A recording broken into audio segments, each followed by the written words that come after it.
আপনি কি জানেন আপনার মুরগির বাচ্চা বড় না হওয়ার পেছনে সবচেয়ে বড় কারণ কোনটা?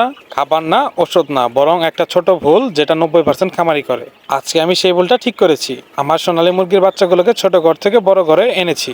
আর বিশ্বাস করুন, এই একটা সিদ্ধান্তই ওদের গ্রোথ 2 গুণ পর্যন্ত বাড়িয়ে দিতে পারে। কিভাবে, কেন বড় জায়গা এত গুরুত্বপূর্ণ, আর আপনি যদি এই ভুলটা করে থাকেন তাহলে এখনই ঠিক করবেন কিভাবে, সবকিছু দেখাবো এই ভিডিওতে। শেষ পর্যন্ত দেখুন, আপনার পুরো খামারের গেম চেঞ্জ হয়ে যাবে।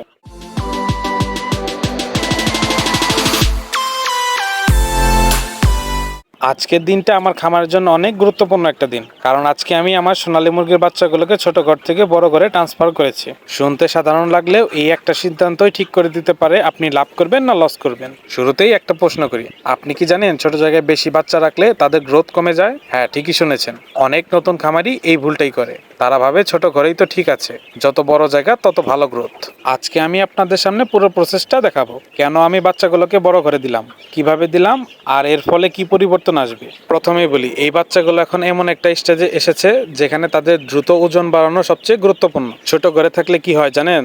তারা ঠিক মতো নড়াচড়া করতে পারে না, ফিট খাওয়ার প্রতিযোগিতা বেড়ে যায়, অনেক বাচ্চা দুর্বল হয়ে যায়, আর সবচেয়ে বড় কথা, গ্রোথ স্লো হয়ে যায়। এই সমস্যাগুলো এড়ানোর জন্যই আজকের এই সিদ্ধান্ত। যখন আমি বাচ্চাগুলোকে ধরেছিলাম তখন একটা জিনিস খুব ভালোভাবে খেয়াল করেছিলাম, প্রতিটা বাচ্চা যেন স্টেট না নেয়। কারণ ট্রান্সফার করার সময় যদি কোনো বাচ্চা ভয় পায় তাহলে তারা খাবার খাওয়া কমিয়ে দেয়, আর সেটার প্রভাব পড়ে সরাসরি ওজনের উপর। তাই আমি কি করলাম, আস্তে আস্তে ধরলাম, বেশি শব্দ করিনি, আর একসাথে বেশি বাচ্চা নিইনি। এই ছোট ছোট বিষয়গুলি বড় পরিবর্তন তৈরি করে। এখন আসি বড় ঘরের কথায়। এই ঘরটা আমি আগে থেকেই প্রস্তুত করে রেখেছিলাম, পরিষ্কার পরিচ্ছন্ন, শুকনো লিটার, পর্যাপ্ত আলো বাতাস, আর সবচেয়ে গুরুত্বপূর্ণ সঠিক তাপমাত্রা।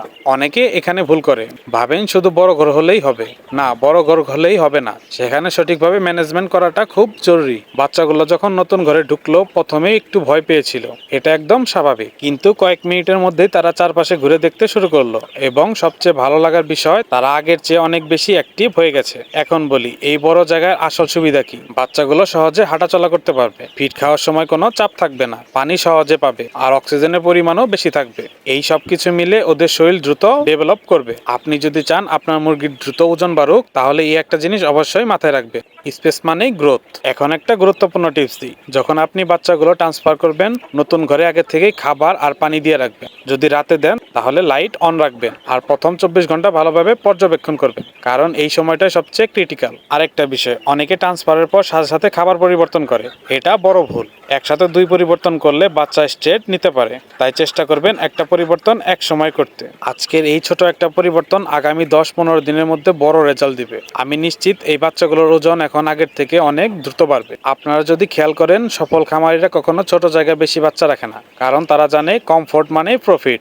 এই পুরো প্রসেসটা আমি নিজের অভিজ্ঞতা থেকেই শিখেছি। অনেক ভুল করেছি, অনেক লস করেছি, কিন্তু এখন আমি বুঝি সঠিক সময় সঠিক সিদ্ধান্তই সবচেয়ে বড় বিষয়। আপনি যদি নতুন খামারি হন তাহলে আজকের এই ভিডিওটা আপনার জন্য অনেক গুরুত্বপূর্ণ, কারণ এই একটা স্টেপ আপনার পুরো ফার্মের ফলাফল বদলে দিতে পারে। শেষে একটা কথা বলি, খামারে শুধু মুরগি পালন না, এটা একটা আর্ট, এটা একটা সায়েন্স, যেখানে ছোট ছোট সিদ্ধান্তই আপনার সাফল্য নির্ধারণ করে। আপনি যদি চান আমার সব সিক্রেট, আমার সব অভিজ্ঞতা আপনাদের মাঝে শেয়ার করি, তাহলে এখনই ভিডিওটা লাইক দিন, আর চ্যানেলটা সাবস্ক্রাইব করে পাশে থাকুন। কারণ আমি সামনে দেখাবো কিভাবে ফিড ম্যানেজমেন্ট করলে ওজন ডাবল হয়, কোন ভুল করলে পুরো ব্যাচটা লস হতে পারে, আর কিভাবে কম খরচে বেশি লাভ করবেন। আজকের মতো এখানেই শেষ, দেখা হবে পরের ভিডিওতে। সবাই ভালো থাকবেন। আসসালামু আলাইকুম।